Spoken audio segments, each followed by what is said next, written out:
Hi friends, I am Siddique and you are watching math easified. तो आजकल क्लासे আমরা WBPSI 2019 এর প্রিভিয়াস ইয়ার কোশ্চেনের ম্যাথ পোর্শনের অ্যানালাইসিস করব। 2021 এর ম্যাথ পোর্শনের অ্যানালাইসিস আমরা অলরেডি করেছি, চ্যানেলে আপলোডেড আছে, তোমরা দেখে নিতে পারো। এরপরে 2018 এর অ্যানালাইসিস আমরা করব।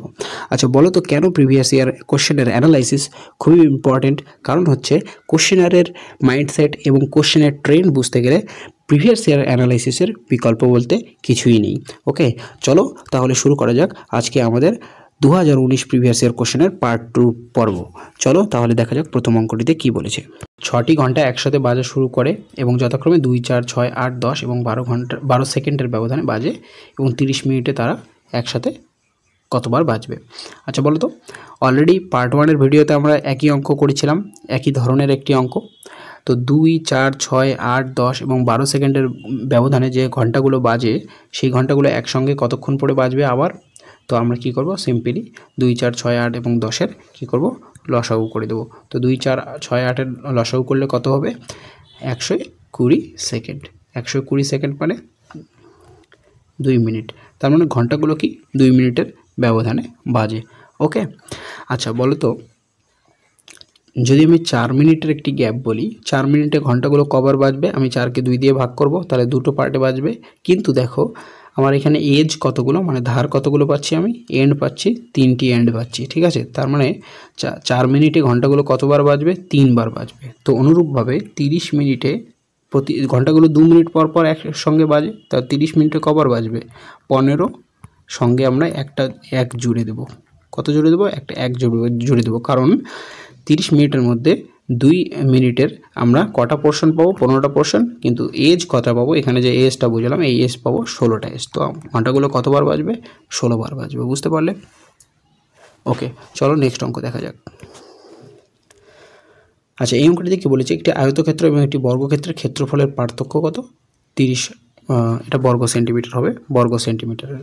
যদি আয়তক্ষেত্রটির দৈর্ঘ্য এবং প্রস্থ বর্গক্ষেত্রের বাহুর তুলনায় যথাক্রমে 50% বেশি এবং 10% কম হয়, তাহলে আয়তক্ষেত্রের ক্ষেত্রফল কত। আচ্ছা বলো, একটা বর্গক্ষেত্র ধরে নিচ্ছি বাহু 10, তাহলে বর্গক্ষেত্রের বাহু স্কোয়ার হচ্ছে ক্ষেত্রফল, তাহলে বর্গক্ষেত্রের ক্ষেত্রফল হয়ে গেল 100।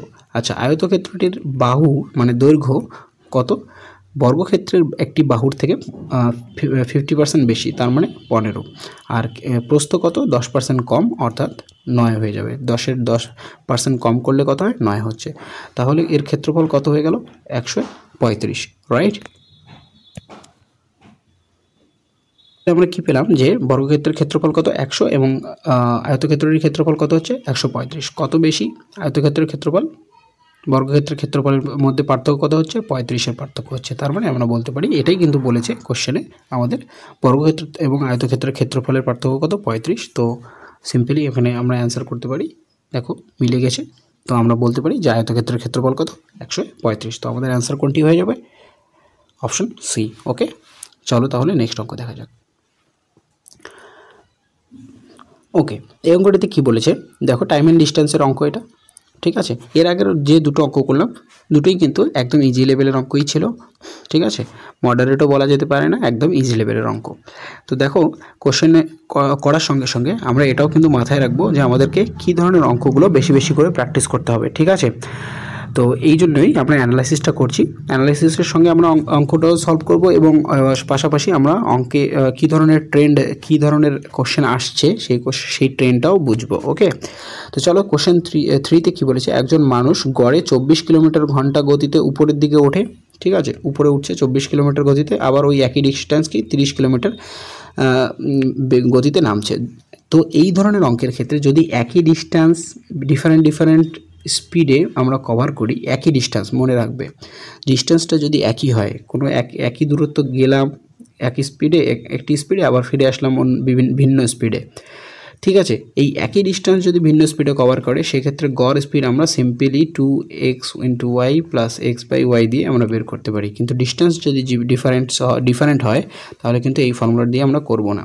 ওকে, তো 224 × 30 আর নিচে 24 আর 30 যোগ করলে কত হয়ে যাচ্ছে, 54। তো কাটাকাটি করে দাও, কত হচ্ছে দেখো, 2 দিয়ে কাটলে এখানে হচ্ছে 27 আর 3, 9 দিয়ে কাটছি আমি আর কি, না 9 দিয়ে কাটবো, 9 দিয়ে কাটছে না এখানে, 3 লং 27, 3 10 30 করে দাও, আবার 3 দিয়ে কেটে দাও, আর এখানে পড়ে থাকলো 8, তার মানে 80/3, 80/3 মানে কত আসবে 26.666, এভাবে আসবে, এটাই আসবে। তার মানে কত হলো, অপশন ডি অ্যান্সার হয়ে গেল 26.66 কিলোমিটার পার ঘন্টা হবে গড় গতিবেগ। ওকে, তো এটাও একটা বেসিক লেভেলের অঙ্ক, আর এই ধরনের গড় বেগের অঙ্ক কিন্তু পরীক্ষায় খুবই এসে থাকে। ওকে, তো মনে রাখবে এই অঙ্কটি এইভাবে করতে হবে। ওকে, আবার বলছি, যদি ডিস্টেন্সটা একই হয় তবেই কিন্তু আমরা সেম ডিস্টেন্স যদি যখন এখানে দেখো যে মানুষটি 24 কিলোমিটার গতিতে উপরে উঠলো, যে যতটা দূরত্ব উপরে উঠলো, ঠিক আছে, ঠিক ততটা দূরত্বেই কিন্তু 30 কিলোমিটার বেগে গতিতে নিচে নামলো। তো ডিস্টেন্সটা একই কভার হয়েছে, সেই ক্ষেত্রে আমরা এই ফর্মুলা দিয়ে সহজেই এভারেজ কি বেগ কিন্তু বের করতে পারি। না হলে আমাদের কি করতে হবে, total distance by total time বের করতে হবে। ডিফারেন্ট ডিস্টেন্স, ডিফারেন্ট স্পিড যদি থাকে তাহলে আমরা কি করব, ডিফারেন্ট ডিস্টেন্স দুটোকে যোগ করে দিয়ে টোটাল ডিস্টেন্স পেয়ে যাব। আর ডিফারেন্ট ডিস্টেন্সের জন্য ডিফারেন্ট গতিবেগ দেওয়া থাকলে ডিফারেন্ট টাইম পাবো, সেই টাইমটা যোগ করে দিয়ে ভাগ করে দেবো, তাহলে অ্যান্সারটা আমরা পেয়ে যাব। ওকে, চলো নেক্সট অঙ্ক। আচ্ছা, এই অঙ্কটিতে কি বলেছে, একটি দলে 75টি মেয়ের গড় ওজন কত, 47। আচ্ছা, 75 জনের যদি গড় ওজন 47 হয় তাহলে মোট ওজন কত হবে, 47 দিয়ে গুণ করে দেবো, তাই না? 75 জনের গড় ওজন 47 ছিল, তাহলে মোট ওজন হয়ে যাবে 75 × 47। পরে জানা গেল যে একটি মেয়ের ওজন 45 কেজি লেখা হয়েছে, কিন্তু প্রকৃতপক্ষে তার ওজন কত, 25 কেজি। মানে আমি 20 কেজি ওজন বেশি করে কাউন্ট করে ফেলেছি, তাই না? 25 কেজির একজনকে আমি 45 কেজি বলে কাউন্ট করে ফেলেছি, তার মানে কত, 20 কেজি বেশি কাউন্ট করে ফেলেছি। তার মধ্যে মানে টোটাল যে ওয়েটটা, সেখান থেকে আমি যদি 20 কেজি বাদ দিই তাহলে আমি প্রকৃত ওয়েটটা পাবো। এই প্রকৃত ওয়েটটা যে পেলাম, এটা হচ্ছে কতজনের, 75 জন মেয়ের ওজনের সমষ্টি। তাহলে আমি সেটাকে 75 দিয়ে ভাগ করে দিলে আমরা প্রকৃত গড়টা পেয়ে যাব। তাহলে কত হলো, ভাগ করো, এদিকে 47, এইদিকে 20/75, 20/75, 20/75 মানে কত হচ্ছে, 47 মাইনাস 20/75 মানে হচ্ছে 80/300, তার মানে হয়ে যাবে 0.26, তার মানে অ্যান্সার করলে কত হবে, 46.73 কেজি। ওকে, তো আমাদের অ্যান্সার কোনটি হয়ে যাবে, অপশন এ। ওকে, তো এইভাবে ইজিলি আমরা এই ধরনের অঙ্ক সলভ করতে পারি। ওকে, তো এখানে কিন্তু 0.666 আসবে, তোর 0.67 হয়ে যাবে, তাই না? আমরা যখন নিব তখন দুবার দেখো 0.2 অঙ্ক নিতে বলছে, তো এখানে আমি 27 নিয়ে এলাম, বাকি পুরো পণিক আসবে, তাই না? তো 0.27 নিয়ে এলাম, তো এটা বিয়োগ করলে এই অ্যান্সারটা আসবে। ওকে, চলো তাহলে তারপরে অঙ্ক, তো এর আগের অঙ্কটিও কিন্তু একদম বেসিক লেভেলের গড়ের অঙ্ক, ঠিক আছে? তো চলো তারপরে অঙ্কটা দেখা যাক কী বলেছে, কী ধরনের অঙ্ক আছে দেখা যাক এই অঙ্কটি। আচ্ছা, প্রত্যেকটা পরীক্ষাতেই কিন্তু আমি আমরা 2021-এর অ্যানালাইসিস করেছি, 2019-এর করছি, 2018-এরও করব, আর অলরেডি ট্রেন অ্যানালাইসিসের আমি ভিডিও রেডি করেছি, পাবলিশ করে দিব, ঠিক আছে? সেখানে কিন্তু তোমরা দেখতে পারবে যে প্রত্যেকটা পরীক্ষায় কোন চ্যাপ্টার থেকে কী ধরনের কোশ্চেন এসছে, মানে কত ওয়েটেজ আছে, ঠিক আছে? কোন চ্যাপ্টার থেকে কত নম্বরের কোশ্চেন এসছে, সেখানে কিন্তু টাইমিং 1 ওয়ার্ক থেকে 2 থেকে 3টা কোশ্চেন কিন্তু প্রত্যেক বছরেই থাকছে। ওকে, চলো, এবং খুবই একই ধরনের থাকছে, এই লেভেলেরই থাকছে, এর থেকে বেশি কঠিন লেভেলের থাকছে না নর্মালি। ওকে, তো দেখো এখানে 550 জন পুরুষের একটি ত্রাণ শিবিরে 28 দিনের খাবার ছিল। 550 জনের ত্রাণ শিবিরে কত দিনের খাবার ছিল, 28 দিনের খাবার ছিল। আবার কি হলো, 150 জন লোক যোগ দিল, তার মানে কত, আগে ছিল 550, এখন 150 যোগ দিলে কত হয়ে যাবে, 700 জন হয়ে যাবে। 700 জনের সেই খাবারটি সমপরিমাণ খাদ্য কতদিন চলবে, তো ডি এর ভ্যালু আমাদেরকে বের করতে হবে, তাই না? এখানে 100 থাকছে, এখানে 7 দিয়ে কাটলে 4 পড়ে থাকছে, এখানে কেটে দাও, 25 হয়ে যাচ্ছে, 4 25 100, আবার 5 দিয়ে কেটে দিচ্ছি, 5 25, আর এখানে 110, আর 5 দিয়ে 110কে কাটলে কত হচ্ছে, 22। তার মানে যে খাবারটি 550 জন পুরুষের 28 দিন চলতো, সেই সমপরিমাণ খাবারটি 700 জনের কতদিন চলবে, 22 দিন চলবে। তো আমাদের অ্যান্সার কোনটি হয়ে গেল, অপশন সি। বুঝতে পারলে? তো চলো তাহলে খুবই বেসিক লেভেলের একটি অঙ্ক, তারপরে নেক্সট অঙ্কটা তাহলে দেখা যাক। চলো, হ্যাঁ, এই অঙ্কটিতে কী বলেছে, এটাও টাইম অ্যান্ড ওয়ার্ক থেকেই দিয়েছে। কি বলেছে যে একটি যন্ত্র সেকেন্ডে কত মিটার কাপড় বুনতে পারে, 0.128 মিটার পার সেকেন্ড, এটা হচ্ছে ওর এফিসিয়েন্সি 0.128 মিটার পার সেকেন্ড। তাহলে 25 মিটার কাপড় বুনতে তার কত সময় লাগবে বলো তো? তাহলে আমরা কি বলবো, time is equal to work by কি, efficiency. Time is equal to কি, ওয়ার্ক বাই এফিসিয়েন্সি। তাহলে কত সময় লাগবে দেখা যাক। 25 মিটার কাপড় পার সেকেন্ডে কত বোঝে 1 2 8 তাহলে 25 100 আর 128 তো এটাকে সলভ করলে কি হয়ে যাবে একটু ছোট করে নিচ্ছি এটাকে সলভ করলে হয়ে যাবে 25 এখানে তো 100 না একটা 1000 হয়ে যাবে 25 ইন্টু কেটে দাও 4 দিয়ে কাটলে এখানে হয়ে যাবে এত 250 আর এখানে হয়ে যাবে 32 তো 625 তার সঙ্গে একটা শূন্য 6250/32 ঠিক আছে তো এটাকে সলভ করলে আমরা পেয়ে যাব 195 ঠিক আছে তো আমাদের অ্যান্সার কোনটি হয়ে যাবে অপশন বি আর 2019 কোশ্চেনে কিন্তু একটা বিশেষ ট্রেন্ড দেখা যাচ্ছে যে কিছু যে কাটাকুটিগুলো আছে এগুলো কিন্তু একটু বড় বড় লেভেলের দিয়ে দিয়েছে মানে কেমন লেভেল না ঠিক একটু টাইম টেকিং হয়ে গেছে ঠিক আছে টাইম টেকিং কাটাকুটি করেছে তো বি কেয়ারফুল খুব ধীরে ধীরে কিন্তু তোমরা কাটাকুটিগুলো করবে ওকে চলো তাহলে নেক্সট অঙ্কটা দেখা যাক okay hope you are enjoying the video তো please do like share and comment and don't forget to subscribe our YouTube channel চলো কোশ্চেন 7-এ কী বলেছে দুটি প্রার্থীর মধ্যে একটি নির্বাচনে ভোট হয়েছে তো 75% ভোটাররা তাদের কি ভোট দিয়েছেন এবং তার যার মধ্যে তো 100 জন যদি ভোটার থাকে সবাই কিন্তু ভোট দেয়নি কতজন ভোট দিয়েছে 75% লোক ভোট দিয়েছে তো আমি 100x যদি ধরে নিই তাহলে কতজন ভোট দিয়েছে 75x জন ভোট দিয়েছে আর যারা ভোট দিয়েছেন তাদের মধ্যে 2% ভোট অবৈধ তো মানে 100-তে সঠিক ভোট মানে ভ্যালিড ভোট কতগুলো 98 ঠিক আছে 2% আমি বাদ দিয়ে দিলাম তাহলে 75x যতগুলো ভোট পড়েছিল তার মধ্যে আমি বৈধ ভোটটি পেয়ে গেলাম ওকে এই বৈধ ভোটের মধ্যে একজন প্রার্থী কি পেয়েছে 9261টি ভোট পেয়েছে যেটা কিনা বৈধ ভোটের 70% তার মানে এই বৈধ ভোটের 75% ভোট কে পেয়েছে একজন প্রার্থী পেয়েছে সেইটা কত 9261 9261 আবারও দেখতে পাচ্ছ কী ধরনের বড় লেভেলের কাটাকুটি আছে ঠিক আছে তো এটাকে যদি আমরা সিম্পলি সলভ করি তাহলে কি পেয়ে যাব x এর ভ্যালু কত পেয়ে যাচ্ছি 168 তার মানে আমার টোটাল ভোট কতগুলো ছিল সেই গ্রামটিতে ভোটারের সংখ্যা কত ছিল 100x আমি ধরেছিলাম তো x এর ভ্যালু আমরা বের করে ফেলেছি তাহলে টোটাল ভোট আমি বলতে পারি x এর ভ্যালু বসিয়ে দাও তাহলে কত হয়ে গেল 16800 ভোট ছিল মোট ভোটারের সংখ্যা তো আমাদের অ্যান্সার কোনটি হয়ে যাবে অপশন বি হয়ে যাবে ওকে ফ্রেন্ডস তো ইজিলি আমরা এইভাবে এই অঙ্কটিও সলভ করতে পারি ওকে তো এই অঙ্কটি কিন্তু একদম বেসিক লেভেলের অঙ্ক কিন্তু সমস্যা হচ্ছে কাটাকুটিতে একটু টাইম টেকিং হতে পারে চলো নেক্সট অঙ্ক এই অঙ্কে কী বলেছে কিছু পরিমাণ মূলধন সরল সুদে 4 বছরে দ্বিগুণ হয় আচ্ছা বলো তো আমি সিম্পলি PRT দিয়ে যাচ্ছি না এটা সিম্পলি আমরা রেশিও প্রপোর্শনের মাধ্যমেই করে দিচ্ছি 4 বছরে দ্বিগুণ হওয়ার অর্থ কী বলো তো দ্বিগুণ হওয়ার অর্থ হচ্ছে 100% হওয়া ঠিক আছে 4 বছরে কত হয় দ্বিগুণ হয় অর্থাৎ 100% হয় তাহলে কত গুণ হবে এখানে আর বলেছে 8 গুণ কত বছরে হবে সিম্পলি আমরা করতে পারি দেখো কীভাবে অনেকভাবেই করতে পারি 4 বছরে যদি 100% হয় 8 গুণ হওয়ার অর্থ কী বলতো 700% হওয়া তো 700% কত বছরে হবে 28 বছরে হবে ঠিক আছে না এখানে এদিকে 7 গুণ হয়েছে তো এইদিকেও 7 গুণ হয়ে যাবে তাই না এদিকে 7 গুণ হয়েছে তো এইদিকেও 7 গুণ হয়ে যাবে 4 বছরে দ্বিগুণ হয় দ্বিগুণ হওয়ার কথার অর্থ 100% হওয়া আর 8 গুণ হওয়ার কথার অর্থ হচ্ছে 700% বাড়া ঠিক আছে বা তোমরা এইভাবে করতে পারো আর একটা মেথডে আমি দেখিয়ে দিচ্ছি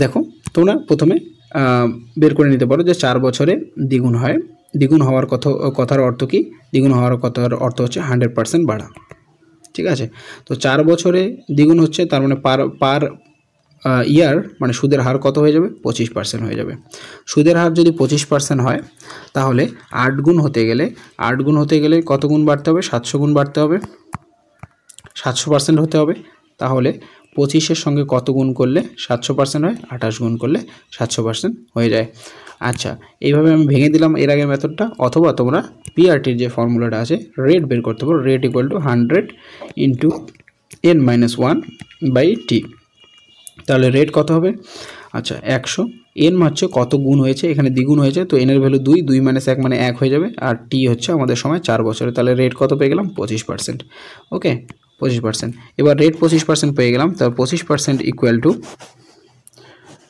1 সেকেন্ড 25% ইকুয়াল টু কী হয়ে গেল 25% ইকুয়াল টু হয়ে গেল আমাদের ইন্টু এখানে কত গুণ হয়েছে 8 গুণ, তো n-1 মানে 8 - 1 মানে হচ্ছে 7 বাই টি, টি হচ্ছে কত বছরে সেটাই আমরা বের করবো। তাহলে 25 দিয়ে কাটো, তাহলে 4 4 7 28, টি এর ভ্যালু কত হয়ে গেল 28 বছর। তো তোমার যেভাবে খুশি সেভাবেই বের করতে পারো। ওকে, তো চলো তাহলে এটা কি, এটা একদম বেসিক্স লেভেলের অঙ্ক। ওকে, সরল সুদ থেকে। চলো নেক্সট অঙ্কটি দেখা যাক।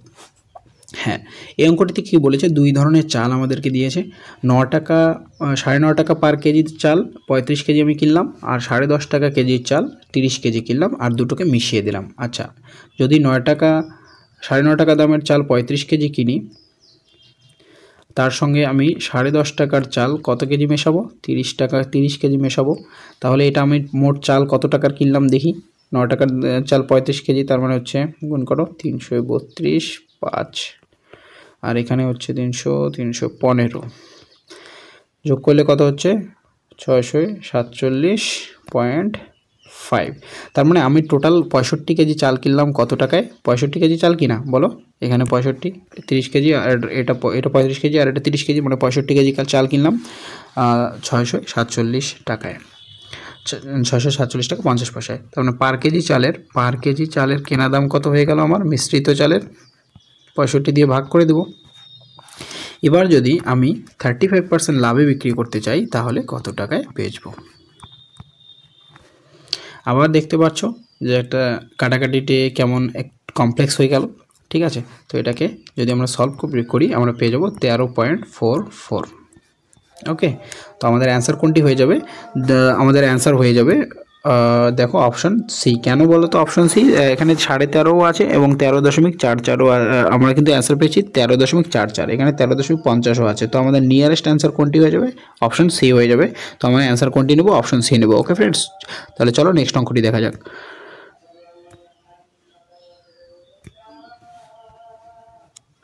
সো নেক্সট অঙ্কটিতে কী বলেছে দেখো, একটি আয়তাকার প্লটের দৈর্ঘ্য বলেছে কত, প্লট এবং প্লটের দৈর্ঘ্য এবং প্রস্থের অনুপাত কত দিয়েছে। প্লট মানে কোনো একটা এরিয়ার দৈর্ঘ্য এবং প্রস্থের অনুপাত, লেন্থ ইস্টু ব্রেথ দিয়েছে কত, লেন্থ ইস্টু ব্রেথ দিয়েছে 6:5। আচ্ছা, দৈর্ঘ্য প্রস্থের তুলনায় কত মিটার কম, প্রস্থ দৈর্ঘ্যের তুলনায় কত মিটার কম, 1 ইউনিট কম। এখানে রেশিও প্রপোর্শন দিয়েছে, তো আমাদের কত ইউনিট কম, প্রস্থ হচ্ছে দৈর্ঘ্যের তুলনায় 1 ইউনিট কম। এই 1 ইউনিটের ভ্যালু কত দিয়েছে, 1 ইউনিট ইকুয়াল টু আমাদের দিয়েছে 34 মিটার, রাইট। তো প্লটটির পরিসীমা কত, পরিসীমা মানে কি বলো তো, পরিসীমা হচ্ছে 2 ইন্টু দৈর্ঘ্য যোগ প্রস্থ। আমাদের পরিসীমা কত ইউনিট হয়ে গেল, এখানে দৈর্ঘ্য 6, প্রস্থ 5, তার মানে 11 ইউনিট দৈর্ঘ্য যোগ প্রস্থ, তাহলে 2 দিয়ে গুণ করলে আমরা 22 ইউনিট কী পেয়ে গেলাম, 22 ইউনিট আমরা পেয়ে গেলাম পরিসীমা, পেরিমিটার। তো 1 ইউনিটের ভ্যালু হচ্ছে 34, তাহলে 22 ইউনিটের ভ্যালু কত, সেটাই হয়ে যাবে আমাদের অ্যান্সার। ঠিক আছে, তো এটা গুণ করলে কত হয়ে যাবে 680, তো হয়ে যাবে 748 মিটার। ওকে, তো প্লটটির পরিসীমা আমরা পেয়ে গেলাম 748 মিটার। তো এটাকে কি বলবো, এটাও একদম বেসিক্স লেভেলের অঙ্ক। তো বুঝতেই পারছো কী ধরনের অঙ্ক WBPSI এ থাকছে। ওকে, তো সেই ধরনের অঙ্কই আমরা বেশি বেশি করে প্র্যাকটিস করব। আমাদের প্রিভিয়াস ইয়ার অ্যানালাইসিস কমপ্লিট হয়ে গেলে আমরা থরো প্র্যাকটিসের মধ্যে প্র্যাকটিস শুরু করে দেবো। ওকে, চলো নেক্সট অঙ্কটিতে দেখো। এই অঙ্কটিতে কি বলেছে, একটি পরীক্ষায় উত্তীর্ণ হওয়ার জন্য সামগ্রিক নম্বর কত % পেতে হয়, 40% পেলে তুমি পাস করবে। সামগ্রিক নম্বর 45% পেতে হবে। একজন কি করেছে 265 নাম্বার পেয়েও 55 নাম্বারের জন্য কম পাওয়ার জন্য অনুত্তীর্ণ হয়েছে, মানে ফেল করে গেছে। তার মানে এই যে ছেলেটি 265 নাম্বার পেলো, সে ফেল করলো কত নম্বরের জন্য, 55 নাম্বারের জন্য। তার মানে যদি 265 থেকে আরও বেশি 55 নাম্বার বেশি পেত, তাহলে সে কী করে যেত, তাহলে সে পাস করে যেত। তার মানে কত, এখানে 320 নাম্বার পেলে সে পাস করত। এই 320 নাম্বার কত পার্সেন্টের ইকুইভ্যালেন্ট, 40%-এর ইকুইভ্যালেন্ট। ওকে, তাহলে 40% ইকুয়াল টু যদি 320 নাম্বার হয়, তাহলে 100% ইকুয়াল টু কত, 100% ইকুয়াল টু হচ্ছে 800 নাম্বার। ওকে, তো আমাদের 100% ইকুয়াল টু কত হয়ে যাবে, 800 নাম্বার। অপশন কত হয়ে গেল, অপশন ডি হয়ে গেল। তো এটাও একদম বেসিক্স লেভেলের অঙ্ক পার্সেন্টেজ থেকে। ওকে, পার্সেন্টেজ থেকে কিন্তু 2-3টে অঙ্ক থাকছেই প্রতি বছর। ওকে, প্রফিট অ্যান্ড লস থেকেও সেই রকম দুটোর মতোই অঙ্ক থাকে। ওকে, চলো নেক্সট অঙ্কটি দেখো। আচ্ছা, একটি ভগ্নাংশের লবকে 200% বৃদ্ধি করা হয় এবং হরকে 150% বৃদ্ধি করা হয়, তাহলে কি নতুন ভগ্নাংশটি পাওয়া যায়। ঠিক আছে, এটাও 19-এও মনে হয় ছিল একই ধরনের, 20-21-এও এই একই ধরনের একটি অঙ্ক ছিল। ওকে, তো আমি একটি ফ্র্যাকশনকে ধরে নিলাম, ওকে, এক্স বাই ওয়াই। তো বলো তো এবার আমি যদি লবকে 200% বৃদ্ধি করি, তার মানে 200% বাড়ানো কি মানে কি বলো তো? 200% বাড়ানো মানে 300 হয়ে যাওয়া। 100কে যদি আমি 200% বাড়াই তাহলে কত হবে? 300 হবে, তাই না? তো এক্সের কত গুণ হয়ে গেল? 300% হয়ে গেল। ওকে, 300 গুণ হয়, 300 গুণ করে দিলাম। আচ্ছা, তারপরে 150 গুণ বৃদ্ধি মানে কত? 150%, একটু আগেই বললাম 150% বাড়ানো মানে কত হবে? 250 হবে। 100কে 150% বাড়াও, তাহলে কত হবে? 150 বাড়ালে কত হচ্ছে? যোগ করে দেবো, কত হয়ে যাবে? 250 হয়ে যাবে। ওকে, তো কত হবে? 250 ওয়াই, সরি, হরকে আমরা বাড়ালাম। তো এই অ্যান্সারটি কত হয়ে যাবে? তো লবকে আমরা 200% বৃদ্ধি করলাম এবং হরকে 250% বৃদ্ধি 150% বৃদ্ধি করলাম, অর্থাৎ এখানে 250 গুণ হলো। তাহলে আমাদের নতুন ফ্র্যাকশনটি কত হবে? 9/35। বুঝতে পারলে? এবার 0 0 কেটে দাও, এখানে 5 দিয়ে কাটো, 5 7 35, এখানে 5 দিয়ে কাটো, এখানে 5 দিয়ে 6 কেটে যাও। ওকে, তারপরে এখানে 3, এখানে 2 থাকলো, তার মানে কত হয়ে গেল? X by Y equal to, উপরে এদিকে 2টা এদিকে চলে আসবে, তার মানে 3/14 হয়ে গেল। কত হয়ে গেল? 3/14। তার মানে আমাদের অ্যান্সার কোনটি হয়ে গেল? Option A. বুঝতে পারলে কীভাবে ইজিলি এই অঙ্কগুলো সলভ করা যেতে পারে? তো আশা করি ফ্রেন্ডস বুঝতে পেরেছো কী ধরনের অঙ্ক আসছে পরীক্ষায়। তো তোমরা কেয়ারফুলি অ্যানালাইসিসগুলো দেখো। তো আমাদের এখানেই কমপ্লিট হয়ে গেল 21-এর অ্যানালাইসিস, তো আমরা আগেই করেছি। আজকে 19-এর অ্যানালাইসিসও কমপ্লিট হয়ে গেল দুটি ভিডিওর মাধ্যমে। এরপরে 18-এর অ্যানালাইসিস আমরা নিয়ে আসবো। তো তোমরা আমাদের চ্যানেলের সঙ্গে জুড়ে থাকো। অ্যান্ড ক্লাসের পিডিএফ পেতে তোমরা টেলিগ্রাম গ্রুপে জয়েন করতে পারো। ডিসক্রিপশন বক্সে আমাদের টেলিগ্রাম গ্রুপের লিঙ্ক দেওয়া আছে। তো hope you are enjoying the video. Please do subscribe our YouTube channel and don't forget to like, share and comment. Thanks for watching. Stay connected. Bye bye.